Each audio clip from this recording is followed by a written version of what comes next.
Hi, this is Michael Waits, and welcome back to the India Game Changer. Today we are joined by Ankur Joshi, the founder and CEO at Nuclei. Hopefully I got that right. Ankur, thank you so much for coming on the show today.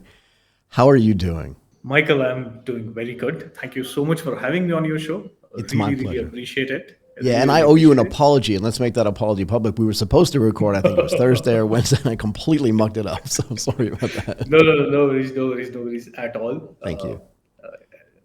We are all busy people, and I completely understand where you're coming from. So, Thank you. Thank you very much. love speaking with you. This is the third time you're speaking, and as I said earlier, right, the knack which you have of making people feel absolutely at home and comfortable. It's an amazing skill set to have. Thank So, you. really love that about you. I really appreciate it. That's very kind, actually. Before we get into the main part of this conversation, maybe you can give our audience a little bit of your background for some context. Sure. So let me actually go back a bit. Okay. So I grew up in a low middle class family in a small town in center of India. My parents, my dad was running a small business. My mom was helping him run that business. But they did everything they could to make sure that I got a good education, and that was their north star, right? That was their objective in life for around 20 odd years. That I'm a single kid, but I grew up in a joint family. Yep. But their objective was to get me a good education so that I could get out of that lower middle class band. And quite honestly, education was the only way out. I grew up in 90s and early 2000s, right? So that was the only way out, and my parents sacrificed a lot to get me that. Uh, Cannot thank them enough, cannot appreciate them enough for that. Um, post completing my high school, I moved to Bombay, joined a college called IIT Bombay. That was again another benchmark shift for me because coming from a small town, getting into Bombay, which was a very big metro for me, plus coming across a lot of people who had a very different worldview than me. So I was not thinking globally. I was thinking very locally. For me, the main objective in life at that point of time was to earn money, and economically get my family to the next level. But then I came across people who were thinking about higher education, who were thinking about Ivy League colleges, who were extremely fluent in English, and I was not, by the way. This is 2003, 2004, right? Okay. I was not, and that kind of gave me a insecurity complex that Yeah. and you don't realize it. You generally don't realize these complexes, but you live with those complexes, you sleep with those complexes, you get up with those complexes, and they're your truth, right? So and it always sits in the back of your head that somehow I'm not at par with these kids. Yeah. Somehow I need to do something extra. I need to do something more to be at par with them. And that's what, in a lot of cases, fuels people's motivation. And Yeah. that quite honestly was fueling my motivation that I need to do something extra to be at par with these kids. And this is only in hindsight that I'm realizing, by the way. At that point of time, I was not realizing that a lot of these things that I come from a small town, I come from a lower middle class family, or my English is not that good, was creating an insecurity complex in me. But I was definitely insecure. So I just said that, what, I will work as hard as possible, uh, hopefully harder than everyone else, and be at par with them in different skill sets. So I started playing football. I became part of my institute's football team. I started singing. I was a decent singer, but I started singing at a institute level. Got some positions there. So that kind of created a different niche for myself and Yeah. kind of an identity for myself, right? And that's what people identified me in. That this is a person who plays football, right? Uh, and those insecurities essentially drove me to work harder in life and made sure that wherever I am, uh, even if my English is not good, I will stand out because of my hard work. Such instances, such stories in life, which you have to remind yourself of a lot of times, right? Because you also need to learn to be grateful about what you got. And I'm extremely grateful to my parents in terms of the sacrifices they made Right. to make sure that I was able to break my glass ceiling, break my benchmarks, go to the next levels. Then I moved to Bombay, completed my graduation, got into Deutsche Bank, into investment banking. Uh, the only reason I got there was they were paying a lot of money, to be honest, right? I was not sure what kind of work I was supposed to do, but they were paying a lot of money. I was lucky to get a very good boss also. So Leanne was my boss. She was, I think, half Australian, half British, and both of us clicked, right? So she made sure that I worked 14 hours a day. She made sure that I became extremely, extremely attentive to detail, right? Yeah. And I was happy doing that work. I was happy doing that work because I knew that I had to work harder than everyone else to be at par. But those 2 3 years of working with her has given me that skill set of being extremely attentive to detail, right? Has given me that stamina. I mean, not just that, but also previous years during college years has given me that physical stamina to work 18 hours a day and not be bothered or Yeah. not feel tired, right? And I'm not saying that I work 18 hours a day every day, but if required I can. I'm Yeah. not scared of doing that, right? So working at Deutsche Bank for those 2 3 years, it was really really good. I loved working there. But then after a period of time, I also reached a place where I was like, I need to do something where I control few things, right? I control the variables, and that's when the whole startup journey started. So there's so many things to unpack there, right? What is the learning? And let me give you a little bit of background just so you can understand where I'm coming from. I wouldn't even qualify my family as lower middle class. We were poor. Like we Okay. were poor. And as a matter of fact, I remember my fourth grade teacher telling me once she grew up really poor and she didn't even know it because everybody around her was poor. But we knew we were because my parents, like yours, thought that education was really important. And because of the way the United States is organized, if you could live in a rich town, you were almost guaranteed a better public school education than you could if you lived in a poor town where those poor towns are kind of neglected by the public school system. So we knew because everybody else around us was really rich. And if you want to talk about, yeah, being insecure, like I played football, but I played European style football, right? So soccer, what we say in the United States. But I Yeah. mean, I couldn't even afford to buy the uniform or the cleats. So I understand this whole idea of like working hard, outworking other people, and also trying to take a job just for money. I mean, that's why I went to Wall Street, right? That's why I worked at Morgan Stanley and Goldman Sachs, and I worked at Deutsche Securities as well in Tokyo. I completely understand this. But was there something about this knowledge that you could reinvent yourself, recreate yourself, right? Coming out of a small town. And I never want to gloss over this. You know, you said kind of quickly, I went to IIT Bombay. It's like mumbling I went to MIT in a way. Do you know what I mean? I think there's a real humility in this, in the sense that if you're a small town kid coming from a lower middle class family and you get into IIT Bombay, I'll just say this. My daughter went to school here. You can't tell what it says. It says Nishimachi. It was the best sort of private school in Tokyo at the time when we were living there. And when she got in, my wife and I went upstairs and cried. But you understand the feeling, right? Absolutely. Right. Absolutely. So I think this is the idea is that your parents have said to themselves, we're going to sacrifice. We're going to build this business to the best of our ability. But this kid is not going to have to go through this if we have to die trying. And I'm telling you, when you got into IIT Bombay, they went upstairs metaphorically, and I'm sure they cried. Whatever the Yeah, we sort of did. cultural association is with that, that's what they did. Anyway, putting that aside, this idea, right, of recreation, of kind of growing on levels on top of yourself, right, to make yourself stronger, smarter, faster, whatever it is. Was there something about the IT Bombay experience you think that kind of seeped into you that said, I want to run my own business because I saw so many people that I graduated with doing it? You went to Deutsche first, maybe learned about banking or investment banking, and then said, I want to be in control. Is that fair? That's actually true. So a lot of my seniors from college, they were running their own businesses. This Right. is 2009, 2010. A lot of peers were starting up. They were starting up their own businesses, and it, of course, that definitely played a big part in deciding to leave my job and getting starting a business. More importantly, having that degree on your back, right? Having that degree on your back gave me that insurance Yeah.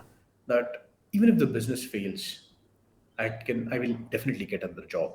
I won't be poor. I will definitely get something to eat, right? I can earn something to lead a decent life.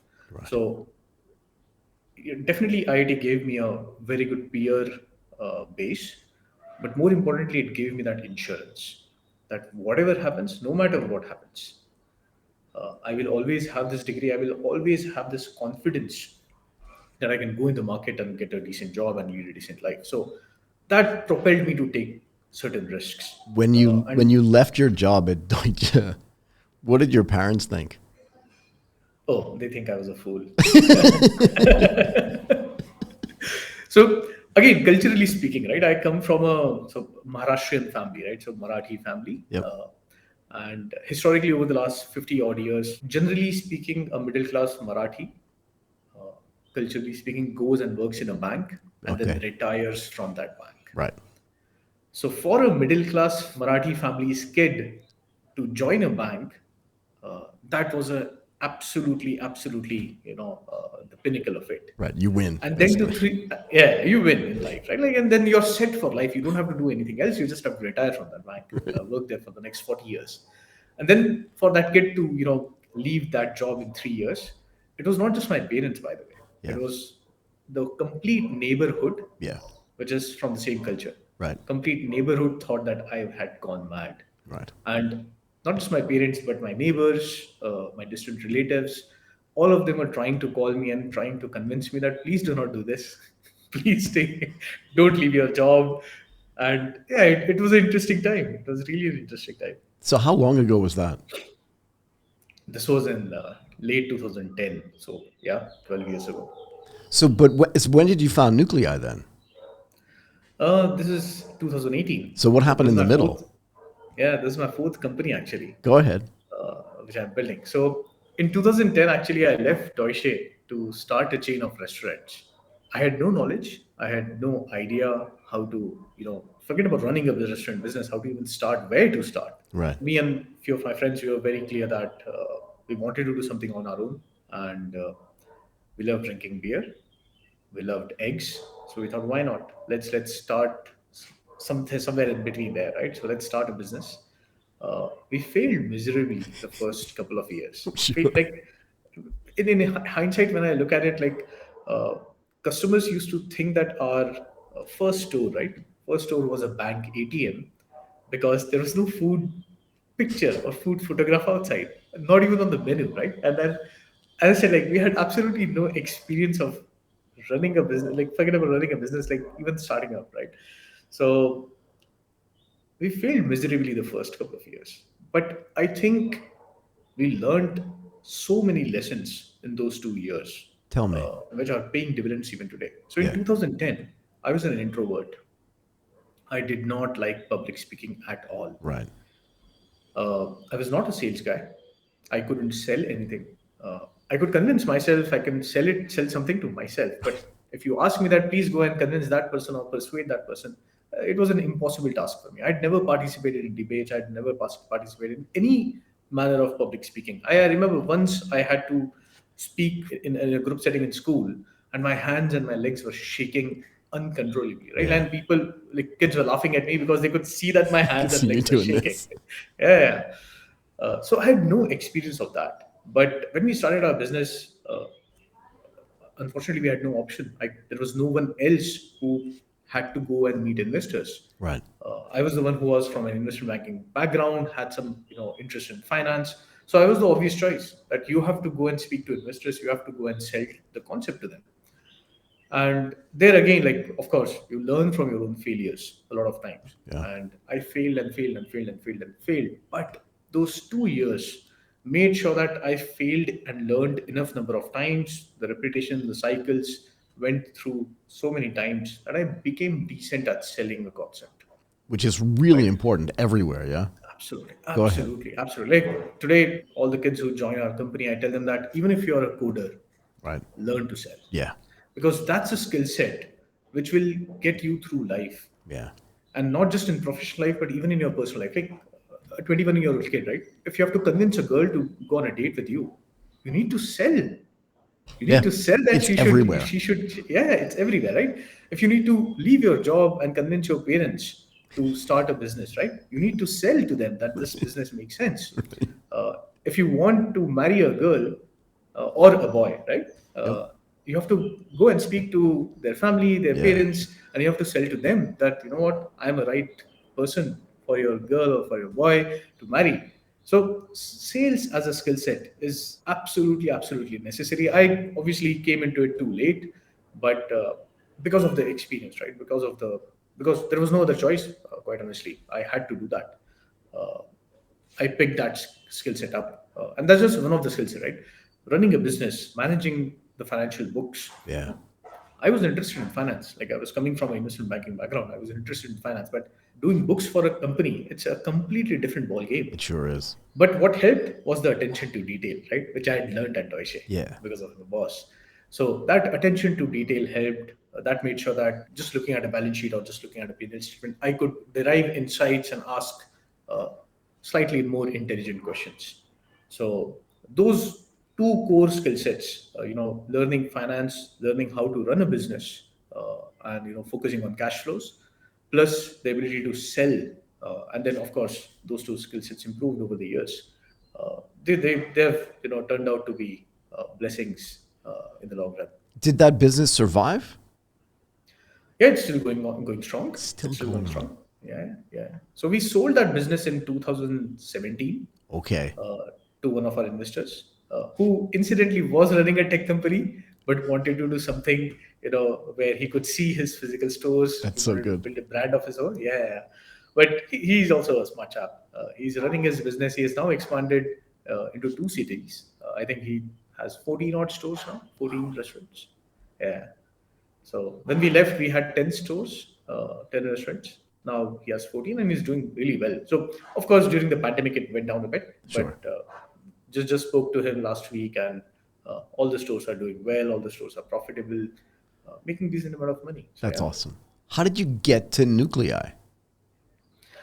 So, in between the restaurant chain and Nuclear, there were two other startups. One was in the pharma industry, did not do well, so we shut that down within a year. But post restaurant business, I was very clear that we only do something in tech. Got it. So I wanted to get involved in tech. I wanted to build tech products. Third business which we had was a B2C app, which incidentally we ran that for around 2.5 years. Incidentally got acquired by an e-commerce player in 2018. Good stuff. Post that we got some exit from there. We were very clear that the fourth company which we built, we are going to bootstrap it, and this is now going to be for the long run. So we promised ourselves few things, right? Again, on the back of many mistakes which we had done over the last 8 9 years. And one of the mistakes which we did was thinking small, always thinking locally, right? And not pushing ourselves to think as big as we could potentially think. One of the things you said, though, when you joined IIT was that all the other kids, or not all of them, but a preponderance of the kids there were not thinking locally, they were thinking globally. And that there was a mindset change for you, right? But when Correct. you came out and you started your own business, you then went back to this idea of let's just do it here, right? If it's a physical business, it's so much easier to focus on, and I'm simplifying, right, to make the point, locally or regionally or whatever, right? But once you start getting into tech, and it's literally, if your distribution is frictionless, and we can talk about how important distribution is, you kind of have to think everywhere, no? Absolutely. Absolutely. Go ahead. And I think limiting yourself and not hitting your potential, to a certain extent, it is criminal, right? Yeah, fair enough. And I understand. this is a conversation which I have with so many people, including in my personal life, Yeah. not just personal life, professional life. That if you're not hitting your potential, if you're surrounding yourself with people who are not pushing you to become a better version of yourself, Yeah. then you're just doing injustice to no one else, but just to yourself. So you've It's not said, being fair to you. yeah, you're right here, but you've also said this thing of we. You've said we a lot actually in this conversation. When we built this business, when we, and I get the feeling that the we is the same people.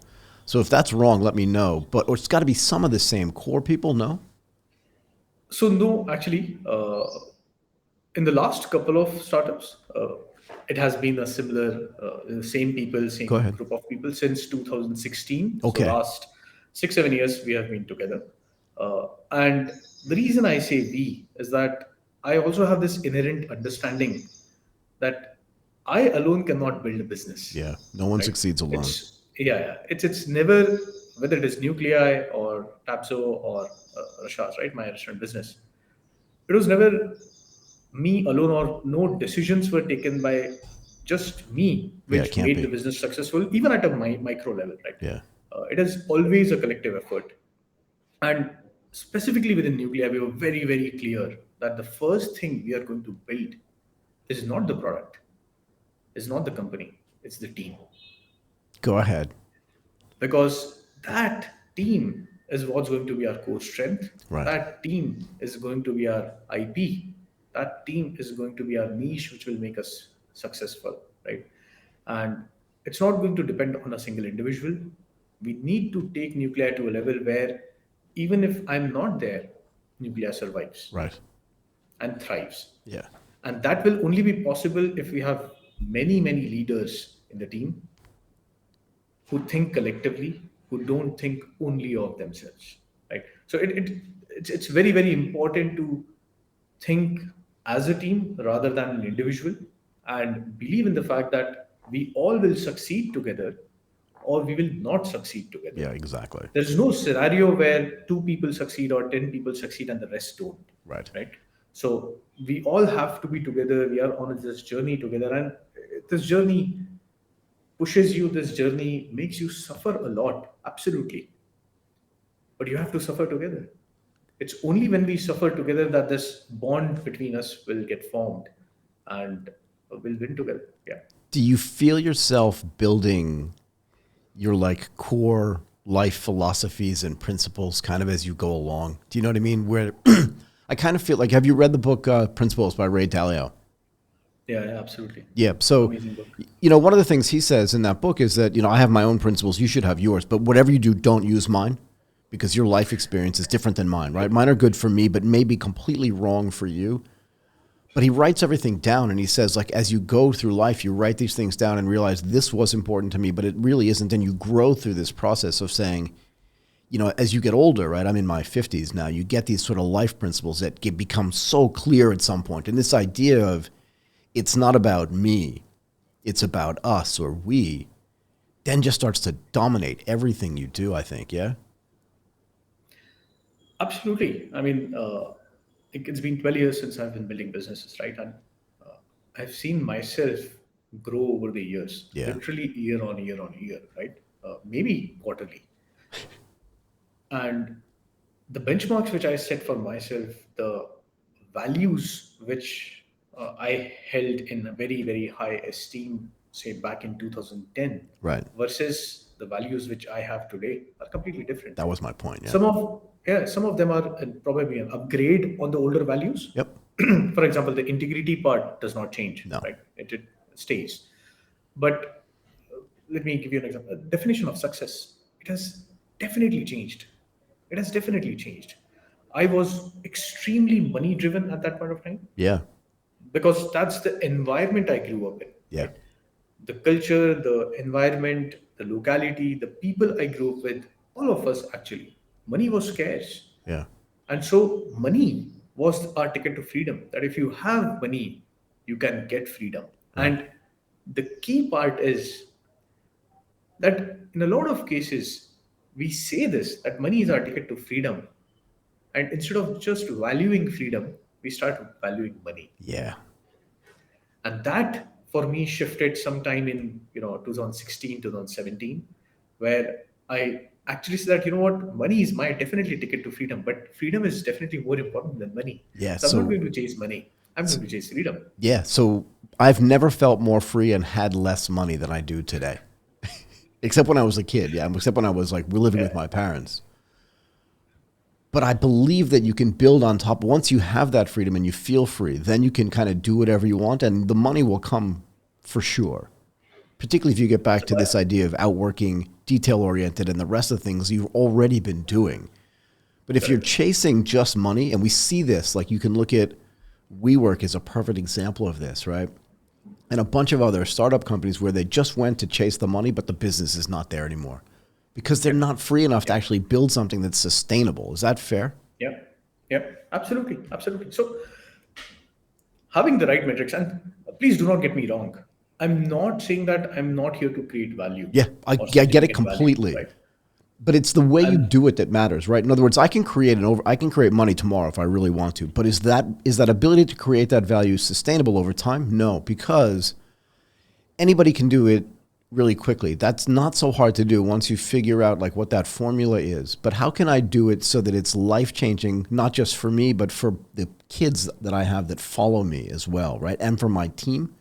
This is the really hard part. And this is why I like to say everyone's an overnight success 10 years later because it's that you laugh, but I really believe this. And I say it all the time. It's important to me because over time, if you build something like, what's the right word?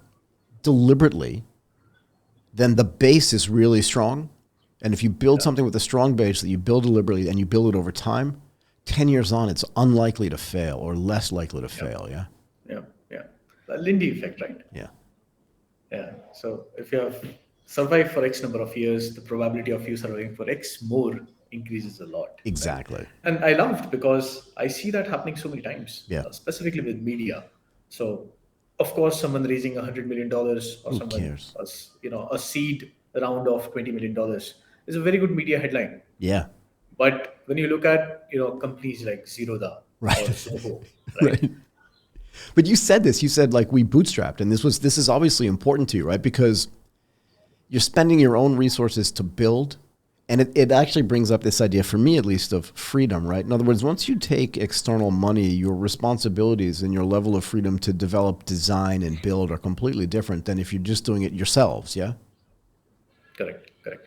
So again, there are businesses, there are new ideas which definitely require external capital Sure. Sure. Sure. because you could be in a business where you are changing consumer behavior, and for that you require that capital to invest and educate the customers and change customer behavior. Yeah. Right? I'll give you an example. Changing the customer behavior of Indians to buy using cash from a local store to buy using card from an Amazon or a Flipkart, right? It's a massive change in customer behavior. It took a decade and it took billions of dollars of investor money. You cannot do it bootstrapped. It's extremely difficult to do it bootstrapped, right? So there are businesses where you need external capital, but there are very few such businesses. Most of the businesses can be bootstrapped, can be run using the first principles, can be run speaking to customers and building the right product. But when you look at Maslow's hierarchy of needs, right? A lot of people are in a zone where they require external validation. I was, by the way, I was in that on that level as well, where I required external validation. And I started from the bottom rung of it. Yeah. I started from the place where my family was struggling for uh, physiological needs, Yeah. and I wanted to grow to the next level where we had financial security, and then went to self-esteem and ego and actualization. But it takes you years to go from one level to the next. Yeah. But a lot of people in the market are in a place where they want external validation and therefore the fundraise. Right. Maybe not be required to do that, but they do it because dopamine, right? Yeah. So tell me what you're building with Nuclei. And one of the things that I wanted to ask was, what do people think a bank is? And what do you think a bank should be? Does that make Okay. sense? Yeah, that's a very deep question actually. Yeah. So we'll come back to nuclear later. Let me first take up the second part. Go ahead. Banks in general, and again, philosophically speaking, right? Not about a particular bank, but banks in general are a store of value, correct? Yeah, I I mean, have something. yeah, I give it It's to just you. a You store take of value, right? deposits, you Yeah, hold yeah. things for me that have value, right? Correct. So whatever valuable things I have, I will keep it with the bank, and I trust the bank to Right. keep that store of value, Yep. right? Over a period of time, if you go back thousands of years, the store of value was gold. Yep. People kept gold, people kept gems, they became store of value. After a period of time, there were banks were constituted, run by, regulated by the governments, etc., etc. And you kept your belongings there. Uh, I don't know about outside India, but in India, bank branches also have safe deposit boxes, right? Always. Where you go and maybe keep your property papers or gold, etc., Yep. or heirloom, etc. So they essentially are a store of value, and that has been very good business for banks over the last 100 200 years. Post the internet coming in, right? uh, a lot of customer experience has changed, and if you look at people who were born in 60s and 70s versus people who were born in 80s and 90s versus people who born in 2000s, right? Right. These are three different segments, Completely. very very different customer experience, right? 60s, 70s, those people are absolutely okay with going to a physical branch. 80s, 90s, they resist going to a physical branch. They want to limit their interaction with, bank branches. People who are born in late 90s and early 2000s, they don't even know what a branch is, right? They don't care. They just don't care. For them, the store of value, the question of store of value is also changing. Right. Everyone, almost everyone in our company who is below 25 holds crypto, Right. right? Because for them, the store of value is different. Yeah, it's not gold. For me, yeah, it's not gold. It's absolutely not gold. For me, also, it's not absolutely gold. For my parents, it's gold. Yeah. Like they would happily purchase gold. I will never purchase gold Neither because will for I, me, it but does yeah. not make sense, right? It does not make sense. So the whole concept of store of value is now changing, and banks need to change along with that. The whole concept of doing physical banking is changing, and banks need to change along with that, right? And that's what it says on our website right behind you, right? That the the DNA of a bank needs to change. And with Nuclei, we want to partner with banks, and we want to deliver them this consumer tech DNA of kids who were born in 90s, who were born in 2000s, who were born in probably late 80s, right? Millennials, if you may, and deliver this consumer tech DNA to the banks so that they're able to serve this generation as well, serve this segment as well. So you're creating this natural tension though, and work with me on this for a second, right? And you brought up this great example of when you're changing behavior. You said it took a decade for people to be able to use Flipkart or use Amazon and think, I don't have to have physical cash to go into a store to buy the thing that I need. I can digitally put in my credit card and then get something 2 days later or a day later or an hour later. But that took a decade to change. And remember, Flipkart was a new business. It wasn't like they were Right. dealing with an old business that also had to change. Flipkart knew that when they built it. They're like, our behavior has already changed. Now we have to convince everyone to behave like we want them to behave. But when you're going into the banking system, and this is, I think, where things get really interesting, it's flipped already. The consumer behavior's already changed. Like you said, the Yep. 25 and under, they're like, going to a bank branch to open an account. You must be kidding me. It doesn't work on my phone. And where do I put my crypto in this vault thing that you're talking about? Isn't a vault just a wallet? It's MetaMask, right? Like, how do I make this thing work? So it's reverse. So do you think it's a decade change to get a bank, a big bank, to come in and go, oh, I get it now? Or do we need to have a generational change, not just a technology change, to be able to affect that? Does that make sense? Because it's different, yeah? Yeah, it does. Yeah, it's absolutely, absolutely. So that generation change is also required within a bank, by the way. Yeah, that's my point, though. Right? That it has to happen in the Yeah, yeah. bank. That, like, you have to have the 25-year-olds take the job at the bank too, so they can go, Absolutely, well, this is not what I want.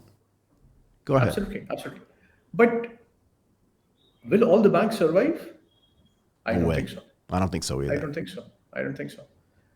Will few banks with good leaders survive? Absolutely. Yeah.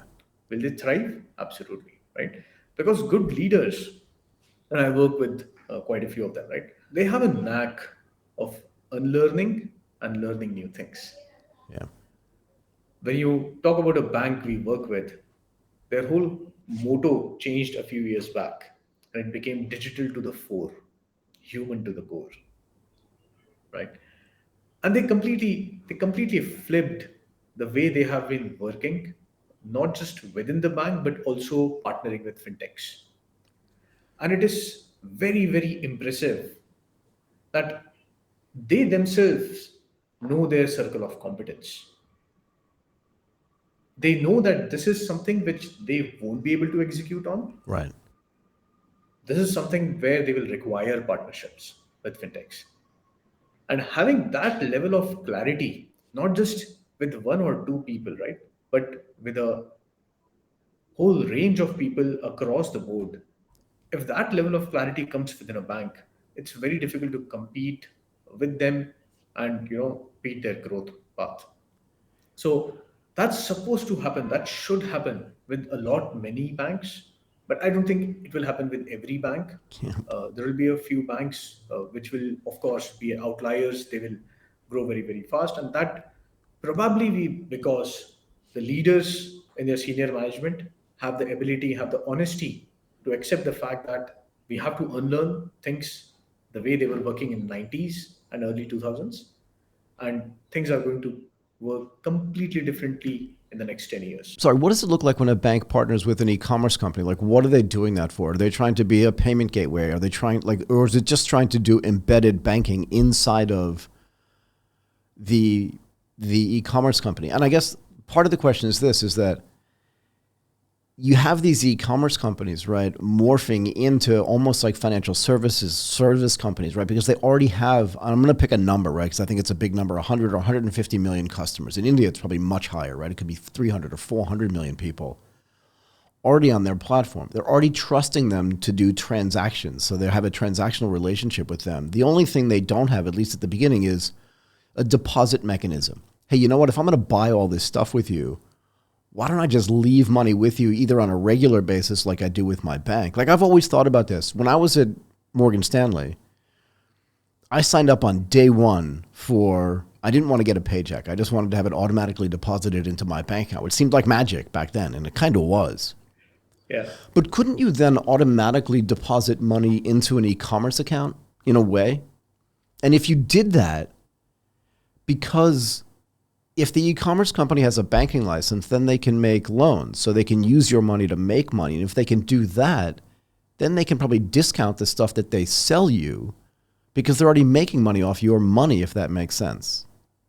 So is this where this is going? I'll be cautious about that. Go ahead. I'll be cautious about that. Right? For a very simple reason. There is a reason why banking industry is regulated, Yep, I know. right? Yep. Because there needs to be a regulator who keeps checks on organizations so that they are not misusing public's funds. Sure. Right. Welcome to the financial crisis of 2007 and 2008, by the way. But go ahead. Absolutely, right. So, Yeah. and again, like if you look at 2008, of course, it did not work out. But again, there needs to be a regulator who makes sure or who safeguards the public's deposits. Yeah. And that's why banking is regulated, right? Yep. When things go into a private organization which is not regulated, if you give them more power, right, you cannot be sure if there won't be a misuse, For sure. right? So you give an example of WeWork, right? And there are many other companies very recently, specifically in India, a lot of startups are going under the forensic audits, right, Yeah. to figure out if there was misappropriation of funds. We look at So Zalando in Singapore, right? I mean, this is happening all the time. Exactly. There's so much money being sloshed around. At some point, it's going to get dangerous. Yeah. Sorry, go ahead. Exactly. Now, if you're doing it with investors' money who hold equity in your company, that's okay. That's still okay. It's a private decision between two individuals of giving money in exchange of equity. Yeah. But if you're doing that with public's deposit, then that is not okay at all, right? So therefore, banks will continue to safeguard, be regulated, and take public deposits. I don't think we are near a time where a regulator will be okay with unregulated entities taking public deposits. Right. That's why I said, like, maybe they get a banking license and then they can do some of these things. But if Correct. not, right? Correct. And you're closer to this than I am. I'm asking because I'm really curious. If a big e-commerce company or even a physical store doesn't get a banking license, is there still a way that they can have this close relationship of like embedded banking so they can provide services either through a third party, whether it's a bank or not, that says we can make it easier to transact with you and just give you other benefits because we're closer to you and to your money as well? Does that make sense? Absolutely. Actually, absolutely. It makes more sense. And I mean, because we absolutely agree with this. Tell me how. In fact, building a product, we are calling it a bank in a box, where you bundle a lot of banking products, put it in a single box, and then that box goes and sits within any brand partner's app or website. And from, for example, Flipkart, right? So you can go to the Flipkart app, you can access all the banking products right from within Flipkart app. And we are not working with Flipkart, I'm just Yeah, I using understand. I them as a understand. placeholder, right? We are just using them as a placeholder to explain. You can access a lot of your products, banking products, from within the Flipkart app. And you don't require a banking app. You can check your card statements. You can maybe also transact, do fund transfers. I mean, of course, with UPI, that has become much more easier in India. Right. But you can do fund transfers. You can apply for a home loan. You can check your home loan statements. You can, take up a personal loan, etc. All of this from within a partner app itself. And the key to that is essentially the game will shift from providing a product to distributing a product. The Yeah. products would still remain with the banks, but the distribution will get diversified.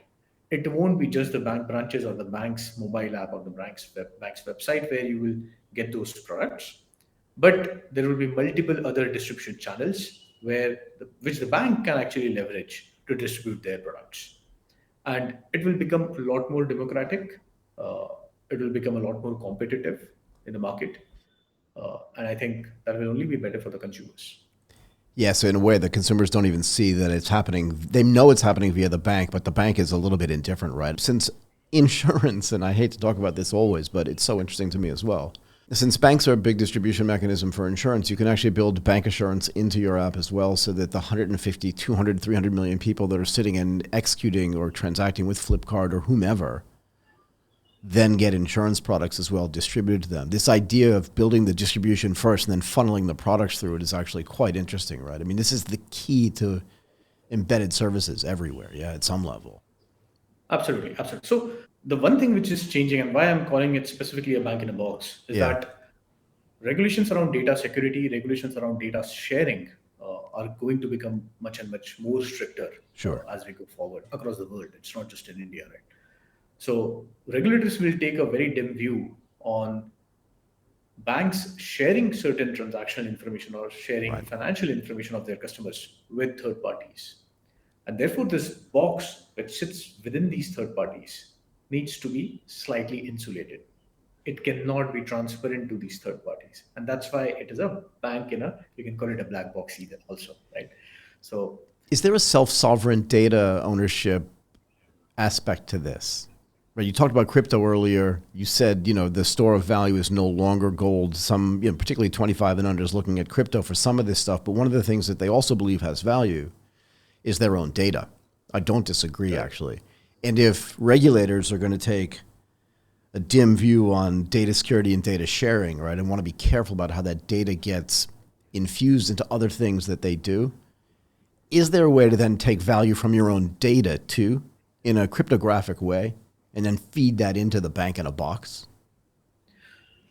Absolutely, absolutely. So, on data sharing, right? The organization or a bank which has my data should not have the right to share my data with a third party. Correct. For sure. That Agreed. should not be the case, right? Agreed. The regulator also agrees on that. But I, as an individual, because essentially the data is mine, Yeah, right? I own that data. Yes, it resides within a bank, but I actually own that it's data. yours.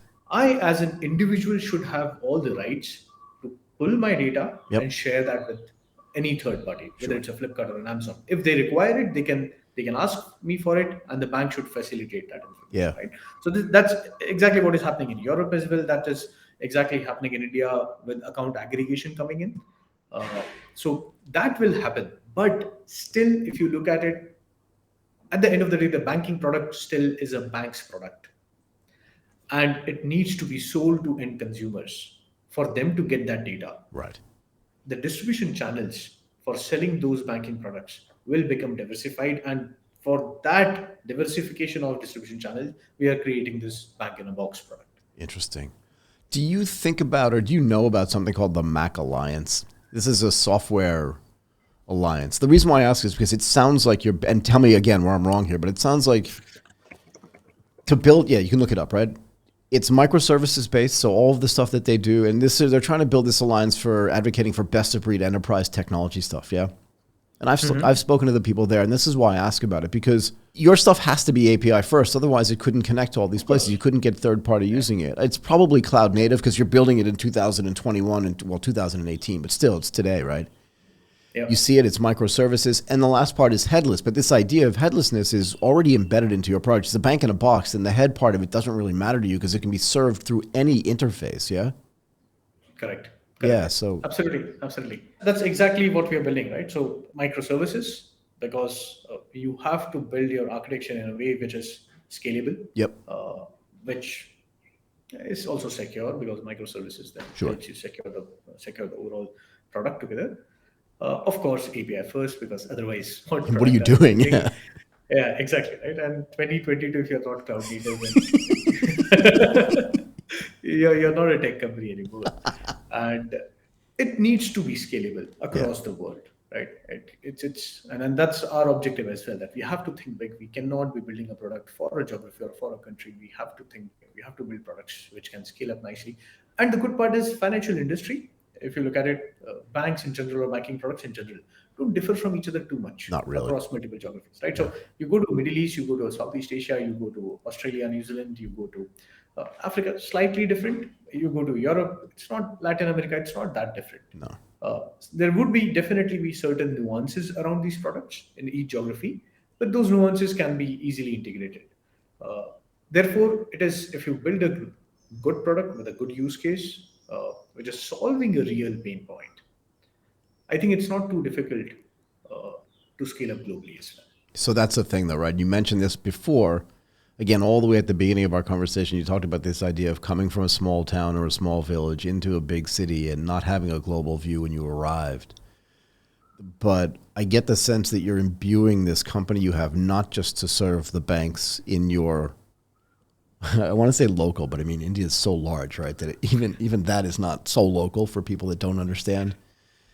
And remember, for people that aren't familiar with India, right? I mean, a lot of my Indian friends will tell me that you could literally go 100 miles away, get different food, different language, different cultures, all these sort of, the norms are different as you get further and further away. So even in a country like India, you're building for different things, but the banks themselves are big. And the services that they offer are relatively homogenous. Yeah. And I think that's true globally as well. Do you see limitations to your growth globally outside of your local market? And if not, like, are you still meant to hire people in those individual places? Because if the culture in those countries are different and the languages are different, it still requires local sales, if that makes sense. So two things, right? One is to do with sales. Yep. The second is to do with our own company and our own culture. Go ahead. If we have to become a global company, we need to have the ability to think globally. Yeah. If everyone in our company today speaks a single language, comes from the same culture, Yeah. how can we think globally? Can't. It's not possible. Yeah. And I just counted it on my fingertips. I think our team speaks around 15, 16 languages, comes from I think 4 or 5 countries, if I remember correctly. Like at least they were born or grew up in those countries. Right. And the whole objective is that yes, we need to diversify the company from a cultural perspective. Uh, we might be speaking different languages, but I don't think we have enough diversity. We need to have people who will probably speak 50 different Yeah, languages probably right. as a team, right? Uh, and the sales aspect is a secondary part. That will be a side effect. That will be a byproduct of that. Fair enough. Because the perspective which an Indonesian product manager can give us, a Belgian product manager can give us, a Dutch developer or a Ukrainian developer can give us, we won't get those perspectives only in Bangalore, right? Yeah. Yeah. We just won't. So if we have to become a global company, we have to think like a global company. We need to be a global company.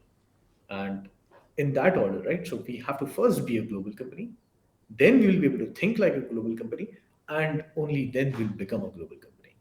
Got it. Okay. I want to let you go. We've been at this for a while, and I think that's a great way to end. I really appreciate your time. Ankur Joshi, the founder and CEO at Nuclei. I hope you enjoyed this as much as I did. That was awesome. Michael, it was all my pleasure. As always, really, really enjoy speaking with you. Thank you so much for hosting. Thank you.